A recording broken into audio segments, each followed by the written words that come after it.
What's going on, guys? Welcome back to another episode of Rod Studios and Gatica Tattoo Studios. Today we have a special guest, Mr. D. Allen. Now, what's the full name? D. Allen Pretlow. Pretlow. Everyone just calls me Coach D. Coach D. It's a lot easier. You're not chopping a name up. Right. So tell us a little bit about yourself, how you get into fitness. Oh my gosh. Started out, as most guys do, in high school and college. I played football in college. Started out William and Mary. Got hurt a few times, and when I figured out I wasn't going to go pro, it's like I need to figure out the next phase of my life. So ROTC came into play, and then from there, it's just elevated from there. So I've always been active in fitness, but never along the lines of being a trainer until after I graduated, because it's in most athletes it's in us, but then it came down to, for me, how can I help someone to be better? Yeah. You know, each one teach one, so to speak. Gotcha. Now, tell us about Dsdq Fitness. Ooh, Dsdq Fitness. It started on my couch, believe it or not, a little over 10 years ago. Myself and my wife at the time, we were trying to figure out how can we get people together, answer their questions, and teach them how to take care of their bodies the right way. But the hard part for us was getting it in front of the right people. So we created our own group. And the group was designed to where we guarantee that if you ask any question in relation to health, wellness, and fitness, we can get those questions answered. Because we had doctors, we had nurses, we had therapists, we had psychiatrists involved, because to us, the missing link in fitness, regardless of where you are in your life, is going to be, what should we do? How do I get started? You know, what if I'm in a bad place? And the answers can be anything from fixing yourself.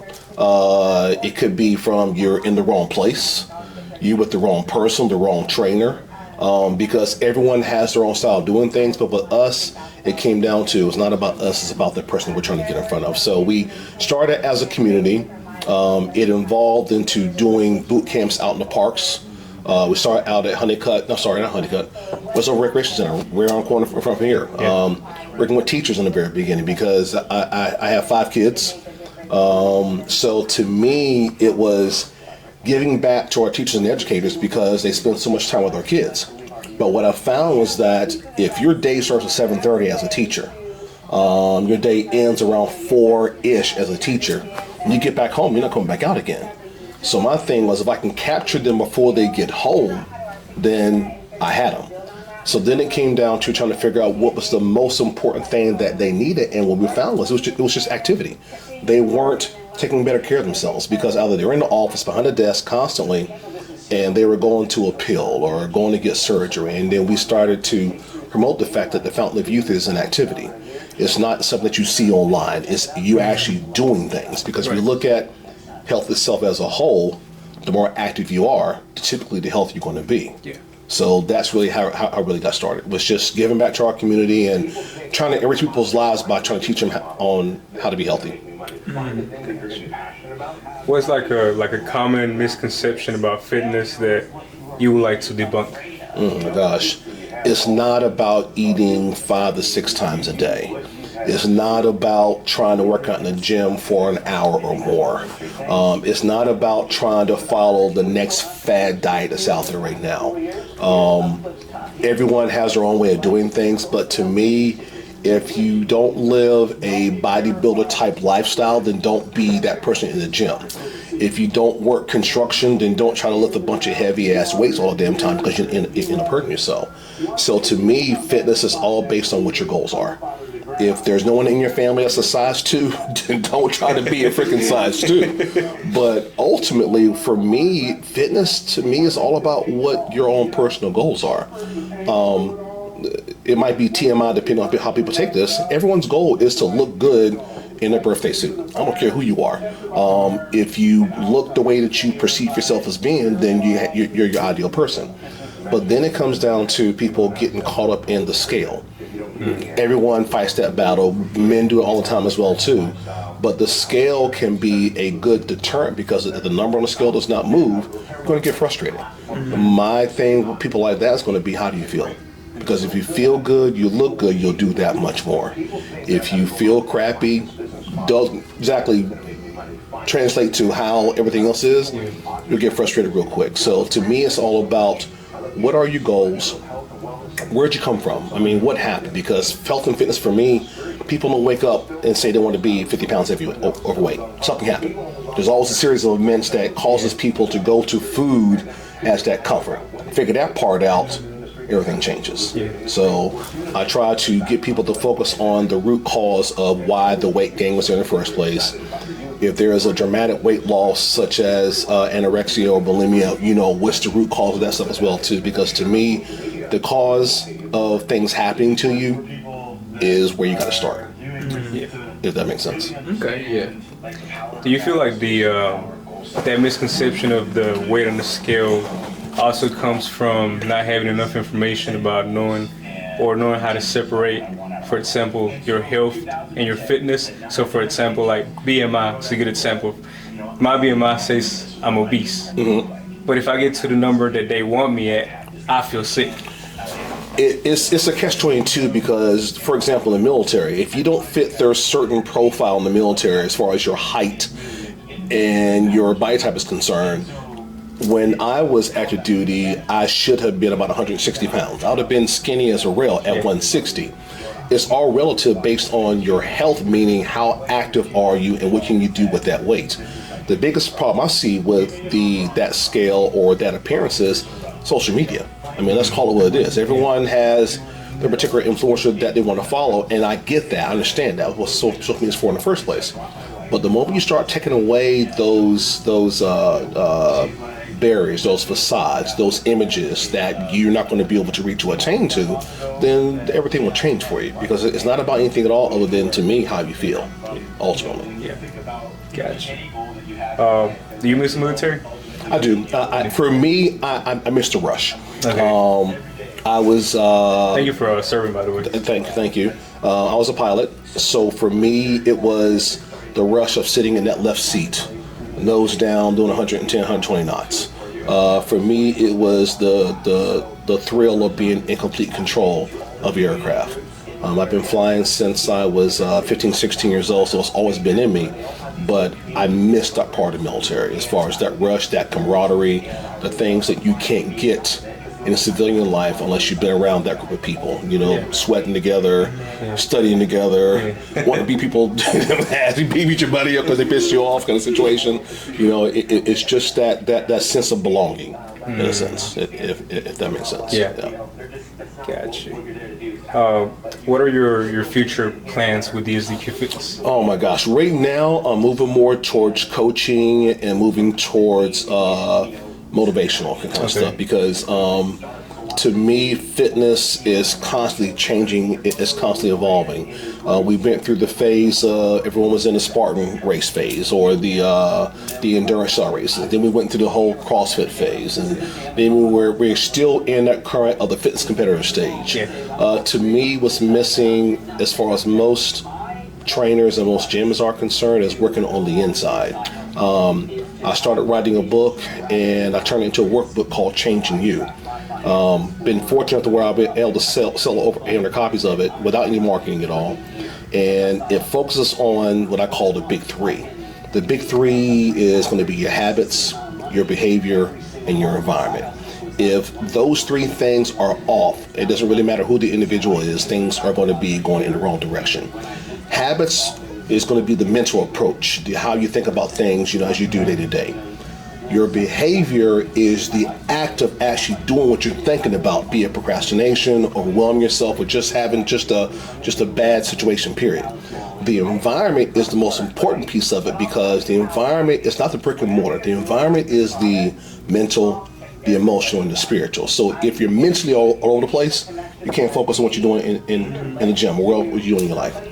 If you are emotionally up and down, sad one minute, happy the next minute, ready to be enraged with the next minute, nothing's going to matter because you really can't focus. But if your spiritual awareness is off, we're talking feeling like there's a dark cloud over you constantly. There's a haze around you. You're feeling heavy, like people are pulling you in 10 different directions. That's where we really start to mess things up because then we start gravitating more towards outside things, choosing the wrong group. So to me, in my fitness journey now, moving towards the future is I make everyone take a workbook. be it 4 weeks, 8 weeks, 12 weeks, whatever the case may be. And I force them to identify 3 habits that they need to change, because that's going to be the starting point of anything and why it's important to change them. So if my bad habit is procrastination, if my bad habit is overwhelming myself, why do I do that? Procrastination, in most cases, we're just putting things off. We'll do it later. Stop lying to yourself. You're not going to do it later because you haven't done it yet. Overwhelming ourselves. We try to take on too much. It's what I call the Mount Everest scenario. Everyone's trying to lose 50 or 60 pounds. That's Mount Everest. That mountain ain't going anywhere. Leave that damn mountain alone. How much small hill first? Give me 2 pounds. Then 3. I gained 1, but I've lost 5 overall. Then you hit that 10-pound barrier mark. So as time goes on, if we focus on the small things, incremental changes, then everything works itself out. From the behavior standpoint is act of doing things, making the proper planning, choosing the right gym or the right trainer, focusing on progress versus perfection. Perfection to me is overrated. If you're a baseball player and you throw a perfect game, great. It happening every single time you go out to bat or get up on the mound, same to none. But if you focus on getting better, getting stronger, being consistent, that's more important to me than anything else. From a environmental standpoint, meaning the mental, emotional, and spiritual, is we're all products of our environment. If you can name me one person that's in a bad environment, I can show you where they have bad habits and bad behaviors. Drinking, overeating, not taking care of themselves on any level at all, period. From a spiritual standpoint, emotional standpoint, lashing out, always angry, always holding things in. Those are things I focus on the most, because every client that comes to me now, it is the issue wanting to get back on track, wanting to get back healthier again. And the first question that I'll say is, okay, Rod, think back to when you were at your healthiest, when you were at your most calm state of mind. If it was 5 years ago, let's go back to that time. Physically, you never get back to that point. But if you can think back to how good it felt to be you, I tap into that, then 9 times out of 10, I'll be able to reach some goals. Because it's more about reminiscing on being able to get things done without any pressure. Or in most cases, we're business owners, once we start to become an adult, we go from being party number 2 or 3 down to party number 10 or 20. Right. So my goal is to get you up in that top 5.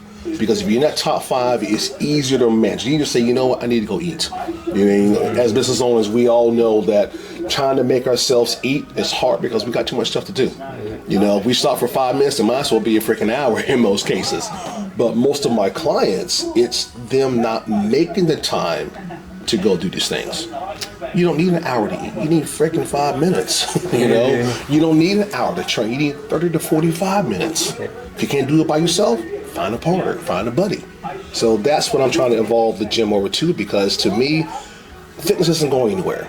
But the thing for me is creating the right environment, which I did with Dsdq, to where you feel comfortable in letting that proverbial guard down to where I can actually reach those goals somehow, some way. So my job is to make sure we can help you get there. Gotcha. Long answer, but that's my that's my long term goal. That's it's their business. You gotta. I love what I do. Yeah. How do you deal with setbacks or injuries? That's a good one. So I'm going to answer it this way. Setbacks to me goes back to habits and behavior. You setting too big of goals. You're not prepping the right way. Setbacks are things that can be overcome, but you got to start from square one. What happened? What distracted you? It's a setback. Injuries is a different story entirely. To me, injuries, sometimes they can be avoided. Sometimes we do it to ourselves. The most common injury that I found with a lot of people in fitness is going to be doing too much. CrossFit, not knocking it, CrossFit produced a lot of injuries with a lot of people. I'm one of them, as far as shoulder injuries, lower back injuries, trying to do quick movements. Not saying it's not a good exercise, it's not a good format of training, but if you're doing too much, too fast, too soon, and not being taught the right way, that's how most injuries come. Injuries also come from being tired, being exhausted, trying to get one more rep in, as opposed to stopping and resting. That's a different story entirely. So with me, with the injuries, I try to figure out what happened. Where did it start? Was it a physical training thing? Was it doing too much? Was it bad form? That's why I try to figure out what the injuries. doing too much setbacks, that's going to be not having a proper plan, because setbacks usually occur when you fall short, to me, as far as what you're doing, and you can't quite figure out a way how to get through that barrier. We've always, in most cases, try to work around things. You work around it, it's still there. It's just behind you. And eventually, if you don't do what you're supposed to do, you're going to circle right back to it again. So setbacks is trying to identify where the mistake was made, if any, and how do I navigate through it the next time once it happens again. Injuries, I call it being mindful. Being mindful of your body, being mindful of the fact that you need to rest as much as you need to work, being mindful of your nutrition, because there are certain foods out there we can eat that's going to help us with inflammation. The heavier you feel, you're still going to train, but you're more likely to get injured because you're trying to do too much.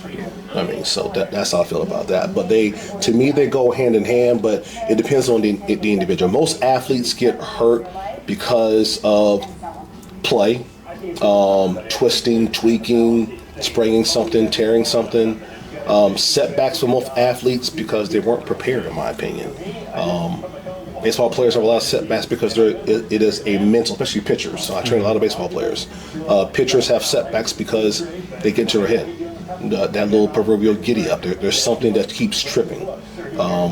So it just all depends on the individual, depends on the sport, depends on the circumstances as far as injuries versus setbacks. Gotcha. Okay. So I have a question. Yeah. And this is going based off something you said a while ago. So how do you feel about the what is called the exercise to fail? Where you Train to failure as far as overload is concerned is good depending on how it's applied, because in most cases when I train my clients, I will use reps a lot of times. I will use to failure sometimes, but I'm gravitating more towards time, because if I tell you to do 10 reps, you're going to stop at 10. Are you really pushing your body to its point of really getting that good pump or making those muscles work? It depends on how much weight you have. But are we concentrating more on the weight? Are we concentrating on our form? Or are we concentrating on load under tension? Because that's where we make the biggest mistake. Training to failure, it depends on the weight, depends on what you're doing. Training to failure is not a bad thing, because you want your muscles to be exhausted at the end of, not each set, but at the end of that training session. I do more sets and reps now to where I'm training for 30 seconds to 90 seconds with one particular set. When that set's over with, I'll take a quick puff and I'll go back at it again. Training to failure can also, for people that are in competitions, is getting that lactic acid to build up. It's getting that muscle to be more shredded. It's getting you to burn more body fat. Training to failure can also promote, Rod, you can attest to this, getting that BMI to drop down and getting that body fat percent to drop down that much faster. It's almost the same thing as doing HIIT. I can do a train to failure session by doing a HIIT style kind of training. Because when you're going and going and going, I always tell my clients, you get 2 puffs, that's your rest period, and then you keep going again. So does it work? Yes. In the right format, absolutely. In the wrong one, you got to watch what your body's doing. You got to make sure that you have the right weight. Form is crucial coming down the failure, because depending on your experience level, the more that muscle gets fatigued, your form is going to suffer. So you got to be very careful of that. Yeah, because that's when I started going to the gym with one of the shop owners that I used to work for, because a lot of us have back issues. A lot of tattoo artists have back issues. And he was like, all right, so we got to focus on your form first, because I've never been to the gym prior to that. Right. He was like, we got to focus on your form. And I was like, bro, I can pick up higher than this weight. He's like, no, bro. Yeah. Focus on your form. He's teaching you right. Yeah. I think that's where a lot of people get it wrong, where they think train to failure, instead of thinking train to your muscle failure, they train to failure of the weight, pushing the weight. That's key. Muscle failure as opposed to failure is going to be the key. Your trainer is 100% right. Form to me is more important than weight. If people have lower back issues, you must train your core a lot better. And the biggest misconception with core, people think that core is just your abdominal wall. No.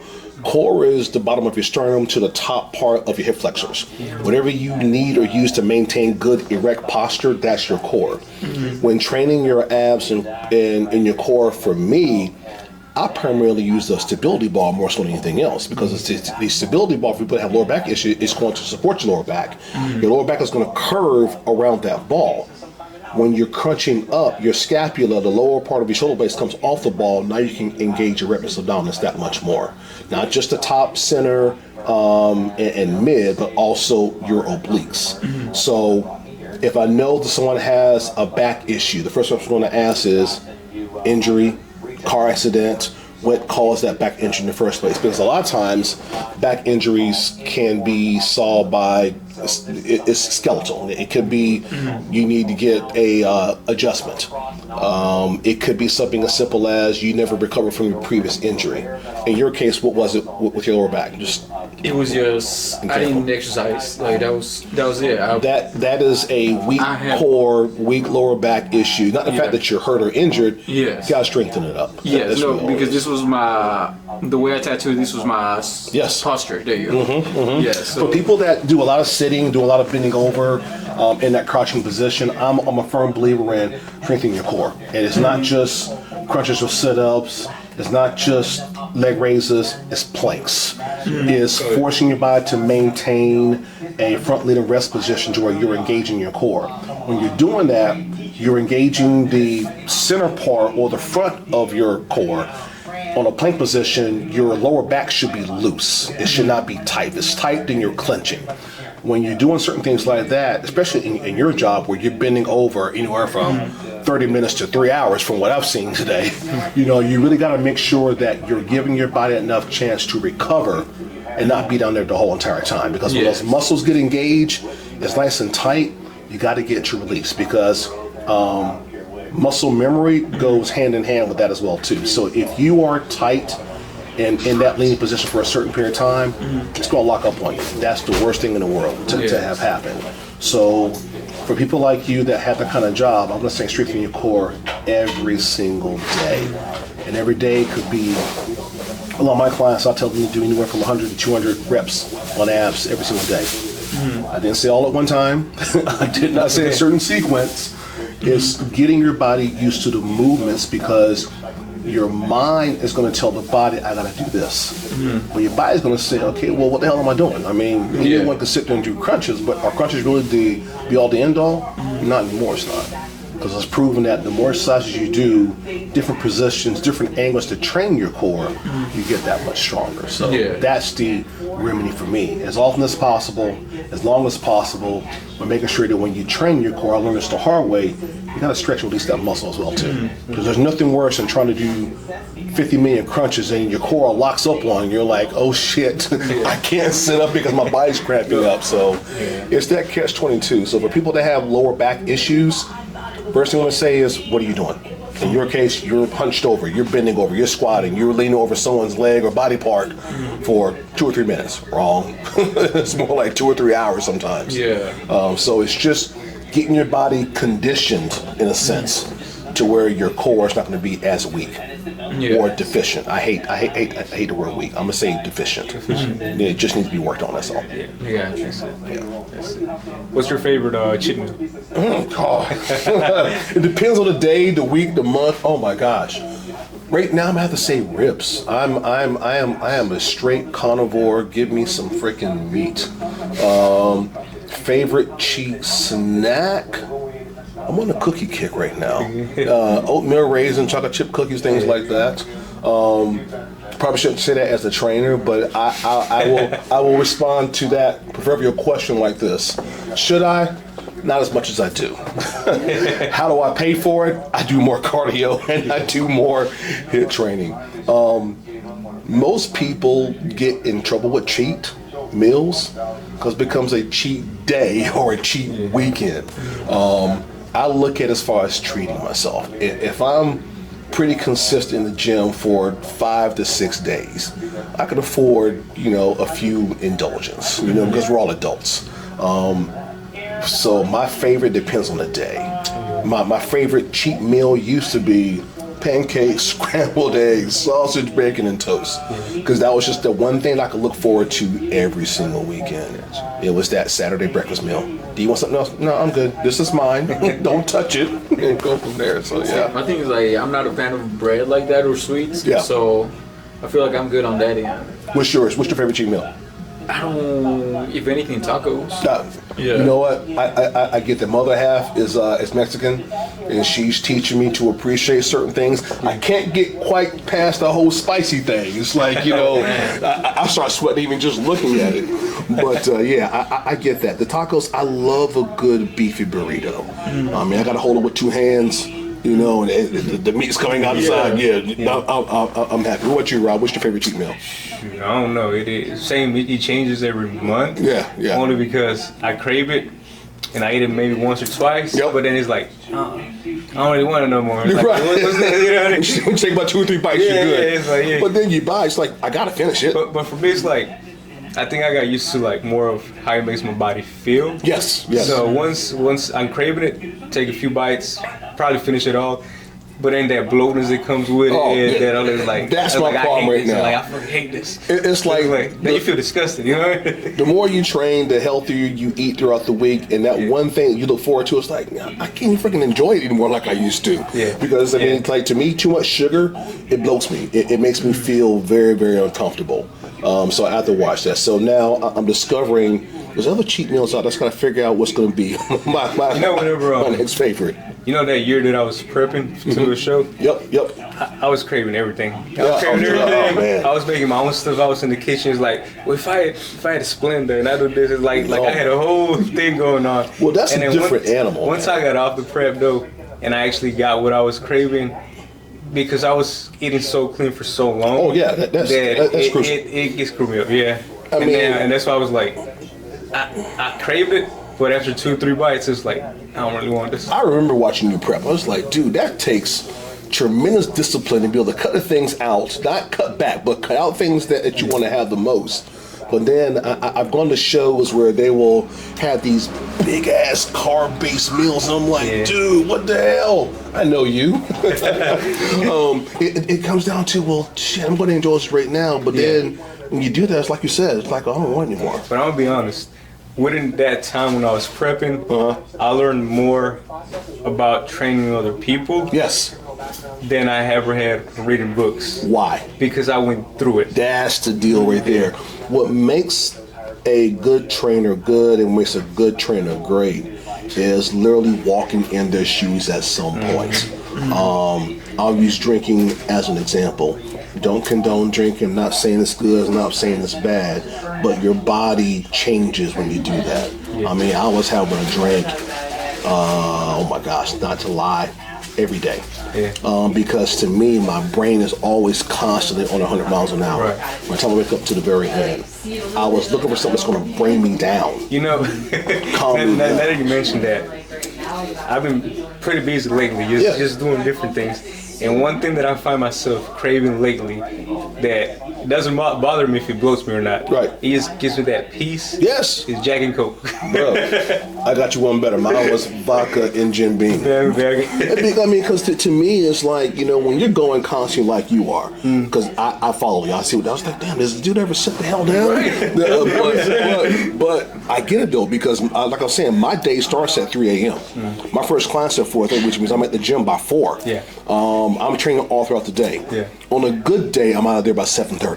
And then right back at it again, freaking Saturday and Sunday. Like this past weekend, I was training at 5:30 in the morning. It's like, who the hell gives a freaking 5:30 in the morning to train a client? But when they're paying a little extra, you know, we got to go get that. You got to get that. But when you go to those extra vices, for me, I'm just trying to just forget about the world for a second. Just let me sit the heck down. Yeah. I'll throw about everything else at all later. But then the hard part for me was going to be, I was doing, I don't want to say too much, but I did not like the way my body was starting to feel. It was becoming more and more dependent on it. And that's nothing worse in the world from a guy that's hyper, high-strong, business owner, like, oh my God, I gotta settle down. But if I do this, they're gonna pay for it this way right here. It's like, you know what? Let me just cut back a little bit. Let me cut out a little bit and just do it every now and then. You know the excuse I use? What's that? Family time. Let's go. See, Family time. I knew I liked you for a reason. God, yes. That's like so family true. time. Let's go eat. Yep, that's right. That's right. That's right. Well, in my case, the pool's ready outside. I'm gonna go ahead and figure out how to do these damn margaritas so my girl will be happy and the girls will be happy. Yep, I'm good to go. Yep. What is some advice that you have that you will give your younger self? Don't hold back. Let it go. If you're going to do it all the way. Which is the other reason why I call my gym Dsdq Fitness. Don't stop, don't quit. You want to quit, you quit tomorrow. Until tomorrow comes, give me all you got. The biggest thing I would say that I wish I'd done more of was keep exploring about everything. I was brought up around certain things in my life, avoided it like the plague growing up, gravitated more towards it, and I wished I pushed harder to be better at things that I was doing. The crazier part is I'm stronger now in my 50s than I was in my 20s, which is crazy. Playing football, doing other things, I just didn't push my body nearly as hard then as I do right now, because now it's a sense of challenging myself. I wish I'd challenged myself a little more back then while I was still younger and can still get away with doing things I can't do right now. So I would say push harder. Absolutely. Push harder. Yeah. So what? Oh, so go ahead, sir. I just need your shoulder exercises. Oh my gosh. I do a crap ton of Arnold presses. I do a lot of side lateral raises. I'm starting to discover different movements to make your shoulders grow and pop. Now I do more heavier weights, but I do it, what's that term, to failure? And to failure for me is setting that clock for 90 seconds and just pushing until I can't move. Not to where I'm injured, but to where it's burning. When it's burning, I'm trying to do 10 more. But the thing with me now, with that training style wise, failure to me means I can't push the weight up anymore, not that I'm trying to injure myself. So if I'm doing shoulder press, I'm resting at the top. I don't put the waist down. If I'm doing chest press, resting at the top. I'm not putting the waist down. If I'm doing squats, I'm resting in a quarter squat position and not in a straight leg position. Because I still want my muscles under load. I still want my muscles working, but I want to make sure that while the time is still going, I'm still pushing. So absolutely. It's trying to figure out how do I get more out of that muscle. Because, Rob, you've been there. Shoulders are so hard as hell to develop, because you got that front, you got the side. And I want the guy's shoulders on the freaking Mr. Olympia stage where they're nice and big and squared off. And I'm like, well, shit, can I just... That's what I was looking at, the Phil Hill. Yes. He has a YouTube channel, and I was picking up some of his little nuggets here and there. Oh, yeah. Yeah, and I could see the horseshoe right here, but like I said, I started going to the gym now. Some of your best workouts I found on freaking YouTube and TikTok, but I follow the guys that have the years of experience in doing it. Right. Because they're going to teach you how to do things right. Slow the reps down. Don't go so damn heavy. Keep going to failure. And kind of like you said, explore. You know what I mean? Because whenever I was prepping, we were doing all kinds of shit. We was doing triple digits. Oh, heck yeah. And I noticed that lighter weight, more reps for me personally developed my shoulders more than whenever I was trying to push heavy weight. Your best teachers in the market will be the ones that's been to the mountaintop. The ones that have won those titles, the ones that are trying to concentrate on giving back now, because there's so much stuff out there, machine-wise and everything else. But if you notice the older guys, they're using dumbbells. They're using body weight. They'll use machines as an auxiliary. For the most part, it's picking shit up and putting shit down. What did Ronnie Coleman say? Lightweight? Coach Lee, how can we find you on social media? Oh my gosh, let's see. You can find me at dsdqfitness.com on Instagram and TikTok, and of course my Facebook page. Gotcha. If you send me the links, I'll put all the links in the description box. I appreciate that, Rob. Thank you. Appreciate it, man. I'm about to follow you, DSDQ. DSDQ Fitness. Don't stop, don't quit. Don't stop, don't quit. There you go. Perfect. Well, Coach Lee, thank you for giving us your time today. I know. Thank you for giving me the opportunity. Sorry, I was a little bit late, but you're good. You good. Kept it open for me. Okay, he's a busy man. Yeah, man. Gotta stay busy. Appreciate you, man. Thanks, brother. Again, this is It was nice meeting you, brother. Nice to meet you as well. Where's he at? Over there.